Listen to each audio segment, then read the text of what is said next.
하나님 아버지, 깊은 잠에서 저희들 깨워주시고 이만큼의 은혜를 힘입어 이처럼 건강한 몸과 간절한 기도의 소망을 가지고 이 아침 예배당으로 나올 수 있도록 인도하심을 감사드립니다. 저희들의 형편을 늘 주장하여 주시사 하나님 앞에서 마땅히 기도하는 자로 온 생각과 뜻을 오직 주님의 인도하심 앞에 맞추는 일에 어려움이 없도록 주님 저희들의 신원을 강건하게 하여 주시기를 간절히 기도드립니다. 연약한 중에도 주님은 저희의 소망이 되어 주심을 고백합니다. 특별히 병든 중에 있는 우리 많은 교우들, 또 연로하신 어르신들, 이제는 예배당 출입이 어려워 그저 인터넷을 통해서 예배를 함께 드릴 수밖에 없는 형편에 계신 많은 성도님들이 계십니다. 인간을 지으시고 또 한창 일하다가 이제 나이 들어서는 연약해지는 것이 순리라고는 하지만 얼마나 힘이 들고 또 마음이 여러 가지로 어려운지 저희들 짐작조차 할 수가 없습니다.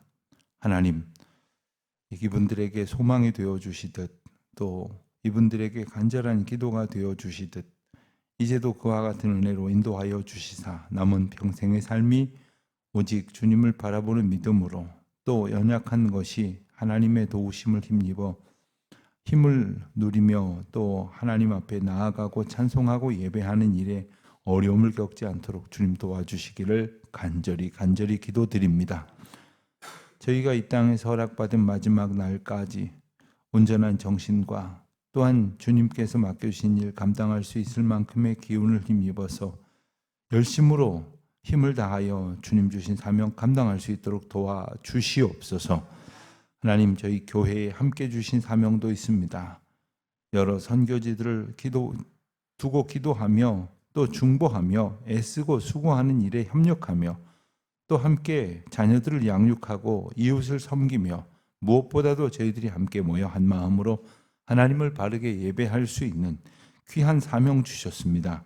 주신 말씀이 바르고 온전히 선포될 뿐 아니라 모든 성도들의 삶을 통하여 각자의 삶의 터전 가운데로 흘러넘치게 하여 주시고자 저희들을 말씀의 통로, 은혜의 통로로 세워주셨습니다.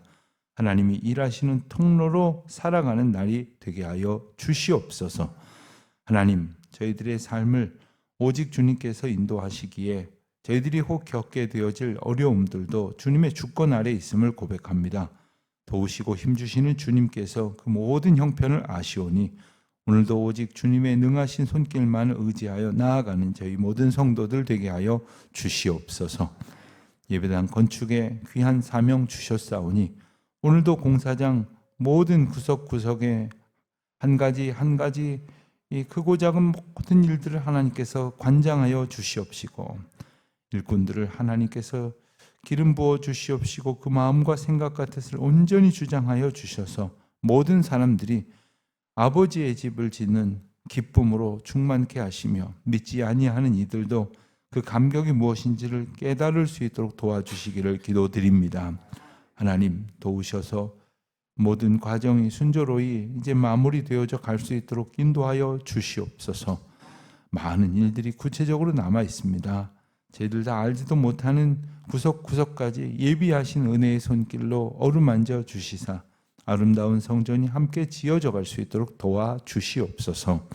주님, 이 아침에 저희들 각자 마음의 소원을 품고 그저 겸손히 하나님의 은혜를 구하며 가지고 나온 기도 제목들이 있습니다. 주님, 저희의 작은 신음에도 귀 기울여 응답하여 주시는 주님의 그 놀라운 사랑을 체험하는 복되고 기쁘고 감사하고 아름다운 날이 되게 하여 주시옵소서. 감사드리오며 이 모든 말씀 우리 주 예수 그리스도의 이름으로 기도드립니다. 아멘. 하나님 말씀 스가랴 4장 보겠습니다. 오늘은 스가랴 4장 1절부터 14절까지 말씀을 봅니다.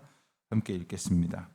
내게 말하던 천사가 다시 와서 나를 깨우니 마치 자는 사람이 잠에서 깨어난 것 같더라. 그가 내게 묻되 네가 무엇을 보느냐? 내가 대답하되 내가 보니 순금 등잔대가 있는데 그 위에는 기름 그릇이 있고 또 그 기름 그릇 위에 7 등잔이 있으며 그 기름 그릇 위에 있는 등잔을 위하여 7 관이 있고 그 등잔대 곁에는 2 감람나무가 있는데 하나는 그 기름 그릇 오른쪽에 있고 하나는 그 왼쪽에 있나이다 하고 내게 말하되 선생에게 물어 이르되 내 주여 이것들이 무엇이니까 하니 내게 말하는 천사가 대답하여 이르되 내가 이것들이 무엇인지 알지 못하느냐 하므로 내가 대답하되 내 주여 내가 알지 못하나이다 하니 그가 내게 대답하여 이르되 여호와께서 스룹바벨에게 하신 말씀이 이러하니라. 만군의 여호와께서 말씀하시되 이는 힘으로 되지 아니하며 능력으로 되지 아니하고 오직 나의 영으로 되느니라. 큰 산아 내가 무엇이냐 내가 스룹바벨 앞에서 평지가 되리라. 그가 머릿돌을 내놓을 때에 무리가 외치기를 은총 은총이 그에게 있을지어다 하리라 하셨고 여호와의 말씀이 또 내게 임하여 이르시되 스룹바벨의 손이 이 성전의 기초를 놓았은즉 그의 손이 또한 그 일을 마치리라 하셨나니 만군의 여호와께서 나를 너희에게 보내신 줄을 내가 알리라 하셨느니라. 작은 일의 날이라고 멸시하는 자가 누구냐? 사람들이 스룹바벨의 손에 다림줄이 있음을 보고 기뻐하리라.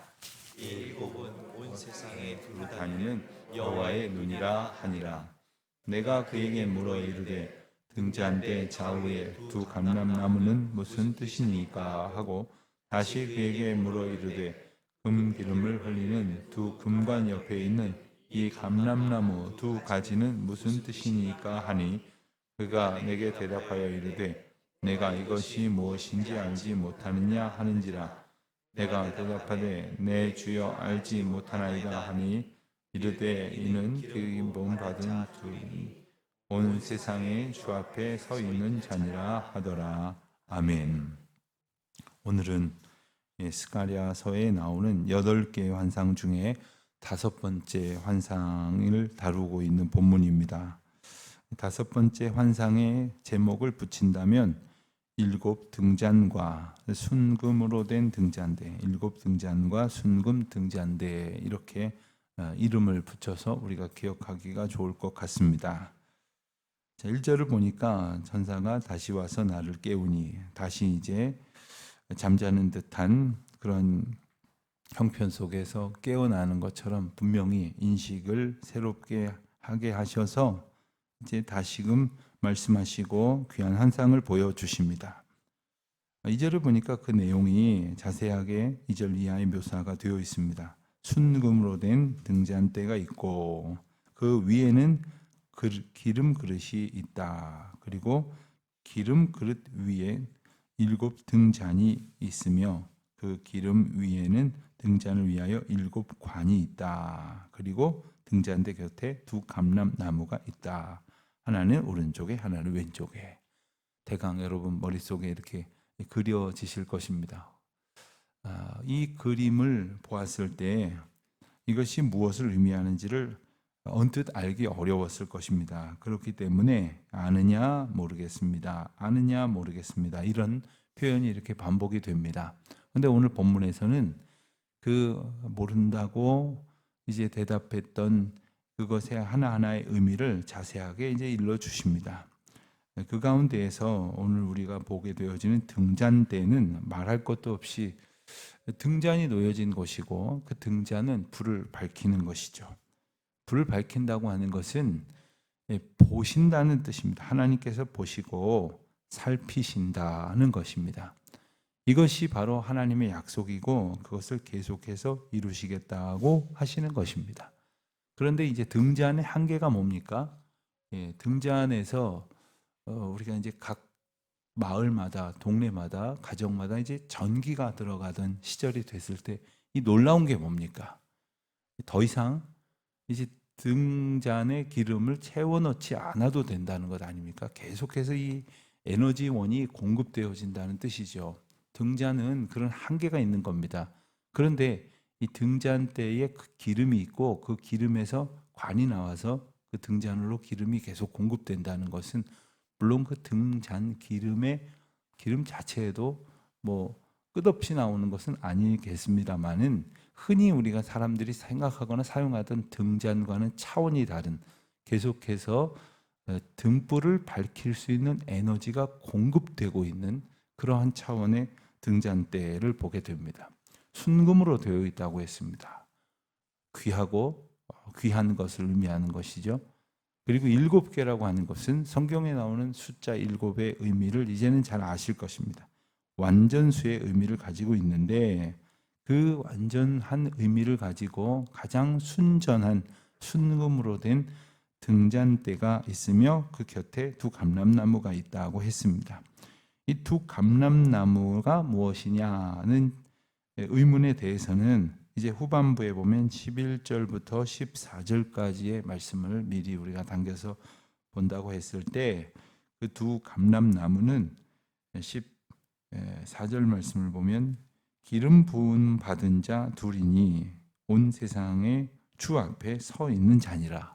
그러니까 하나님께서 예루살렘 공동체의 회복을 위해서 하신 구체적인 일 중에서 가장 중요한 것은 고향으로 보내어 주신 것이고 그리고 성전을 재건하도록 하신 것이며 그리고 지도자를 세워 주신 것입니다.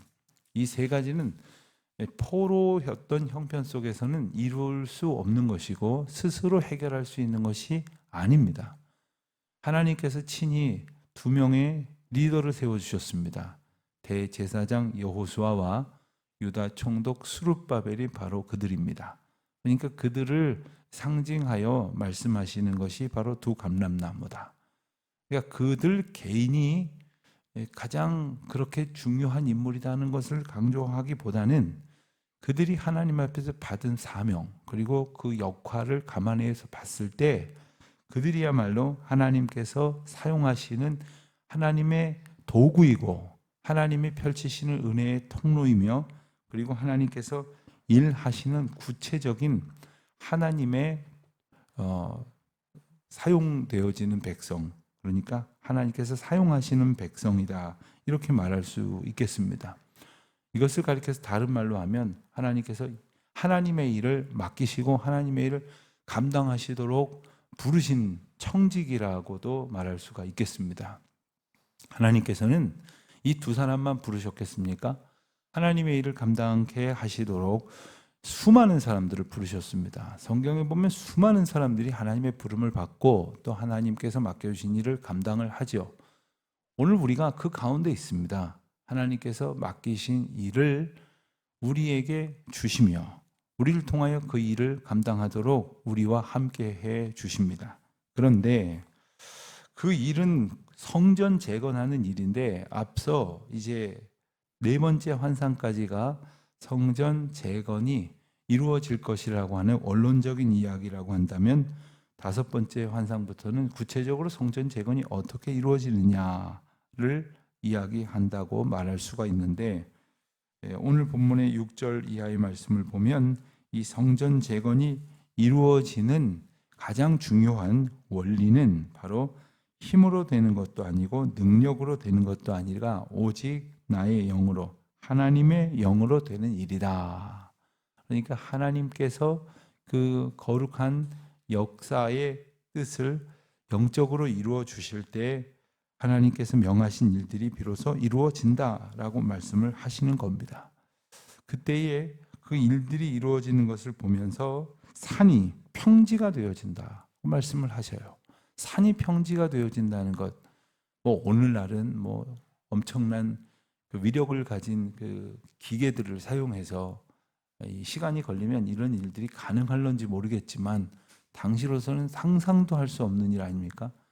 어떻게 산을 깎아서 평지를 만들 수 있다는 말입니까?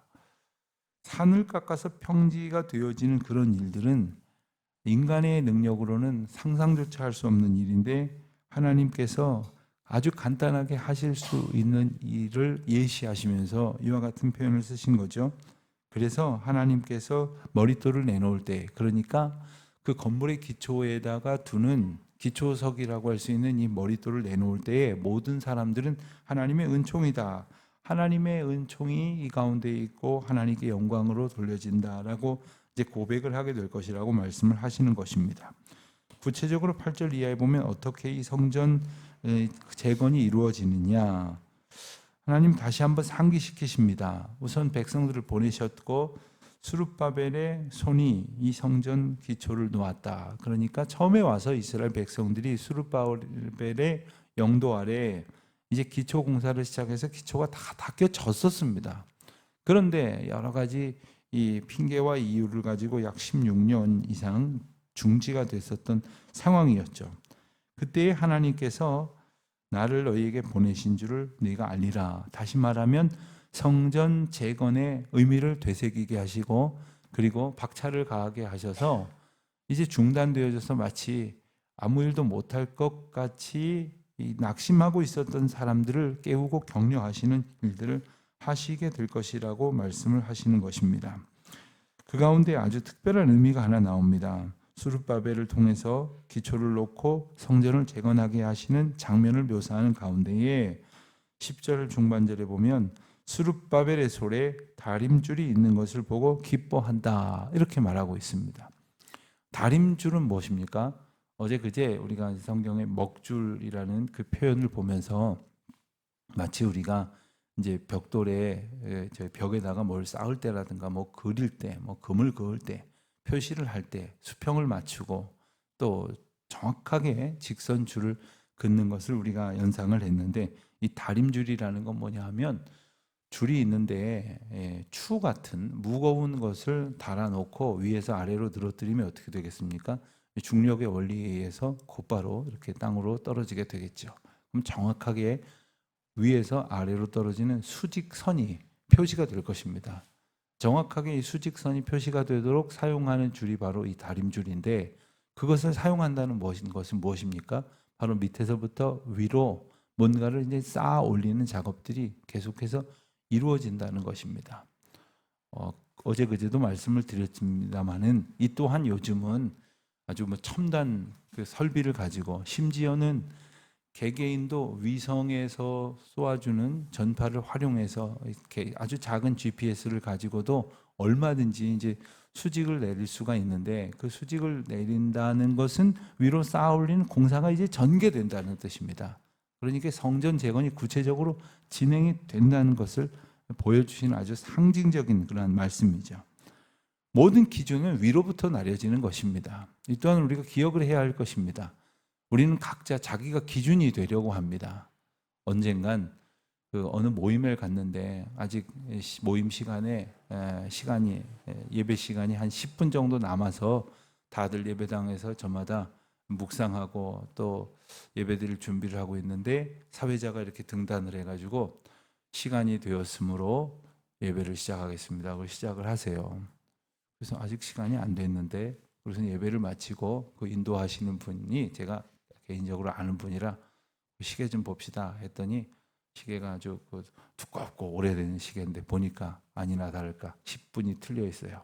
그러니까 10분이 앞서 있어요. 그러니까 자기는 시간이 된 건 줄 알고 시작을 한 거란 말입니다. 여러분 이렇게 우리가 각자의 기준을 가지고 살면 틀린 줄도 모르고 맞는 체하면서 살게 되기 쉽습니다. 하나님께서 우리에게 각자에게 부여하신 사명이 있고 그리고 우리가 각자 하나님의 일들을 감당할 수 있도록 쌓아 올려야 될 우리의 과업이 있는데 그 기준이 되는 다림줄이 하나님께로부터 우리에게 날마다 부여되어지는 은혜가 있어야 할 것이고 그 다림줄에 의해서 순종하는 과정이 있어야 하는 것을 기억해야 됩니다.